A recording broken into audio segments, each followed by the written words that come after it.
TikTok မှာ follower များများရခြင်း view များများရခြင်းနီလာလေးကျွန်တော်ပေးပေးမယ်နော်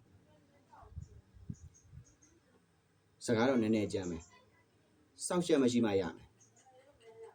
ကြီးသူရောငယ်သူရောရွယ်သူရောထေကြီးဝါကြီးရဟန်းတန်ခါများအားလုံးဒီကနေပဲတောင်းပါလိုက်ပါတယ်ဘာလို့ရမလဲဆိုတော့ရွှေရင်ကျော်ထက်လန်းပညာကိုခံယူထားတဲ့ခိုင်းဆရာတွေကိုဝေဖန်တိုက်ခိုက်ရမယ်ရွှေရင်ကျော်အိဆာသေးကမဟိတိစေခိုင်းတော်မြတ်ကြီးရဲ့နယ်ပင်မှာပညာခံယူထားသူတွေကဒီခိုင်းတော်ရဲ့ပညာရဲ့ကြီးကိုမခံယူထားပေမဲ့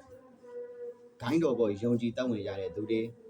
အချို့ကလည်းခိုင်းပညာလည်းမခံယူထားဘူးခိုင်းတော်ပေါ်လည်းယုံကြည်မှုမရှိဘူးသို့တော့ဝေဖန်တိုက်ခိုက်ခြင်းတဲ့သူတွေအများပြားရှိနေတယ်မြန်မာနိုင်ငံမှာလူဦးရေတန်း90ပဲဆိုပါတော့တန်း90ရှိတဲ့နေရာမှာဒီခိုင်းတော်မြတ်ကြီးနဲ့ပတ်သက်ဆက်နွယ်တဲ့ပုံကိုယ်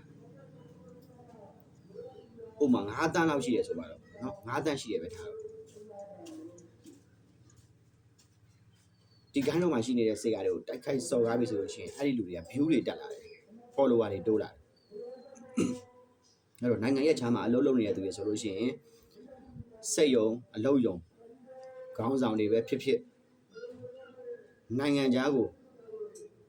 ပို့ပေးနေတဲ့လူကယ်ဒီသမားတွေပဲဖြစ်ဖြစ်